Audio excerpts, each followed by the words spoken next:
Kan 1000 kebaikan boleh memaafkan satu kesalahan yang melibatkan attitude.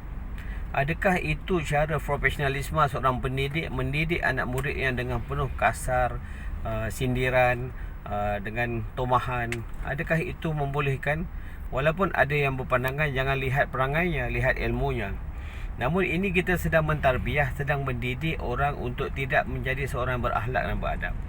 Seorang murid perlu berakhlak dan beradab dengan guru. Begitu juga guru perlu beradab dan berakhlak. Apabila kita memperkecilkan, mempertikaikan tanpa mengetahui orang itu masalah apa sebenarnya, kita tidak menyantuni atau tidak memarahi, menegur dengan ihsan. Jika tiada rasa ihsan itu, maka ini akan menyebabkan hati yang terguris, yang akan diingati sehingga bila-bila. Namun orang yang positif akan ambil itu sebagai cabaran untuk mereka buktikan bahawa mereka ini boleh jadi orang lebih baik. Namun kalau orang yang berjiwa pendendam atau kecewa akan terefek, akan terkesan dengan sindiran tersebut, ya.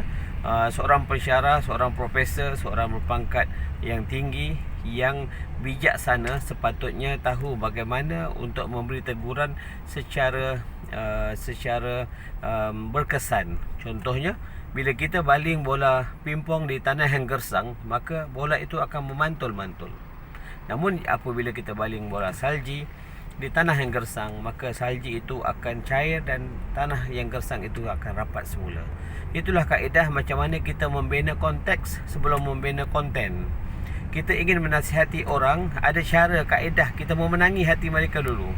Kita boleh marah anak murid kita, kita boleh tegur sikap mereka tidak pancual, kita boleh lakukan apa saja kaedah yang berkesan, tetapi tidak menyakitkan, tidak menggambarkan bahawa kita tidak respect dia. Ya, kita perlu respect mereka sebab pertama mereka seorang manusia. Yang kedua, mereka ini adalah seorang remaja yang sedang meningkat naik. Mereka bukan lagi pelajar sekolah dan mereka tidak melakukan jenayah. Ini ada kelemahan-kelemahan dari segi kebiasaan negatif yang ada pada mereka yang perlu dicuci dahulu. Sangat penting di peringkat awal kita bagi tahu do and don'ts, rules untuk macam mana untuk menghadiri kelas dan peraturan yang ditetapkan oleh pensyarah. Jadi kita dah bagi peraturan, kita beri peringatan, amaran, barulah kita boleh marah. Namun marah dengan ihsan. Akhir kata, saya nak memberitahu kepada semua dan iktibar juga pada saya, kita belajar untuk jadi pandai, ada jawatan, ada pangkat, ada kedudukan seperti yang ramai orang ada. Kita belajar untuk bukan merasa pandai, tetapi pandai merasa.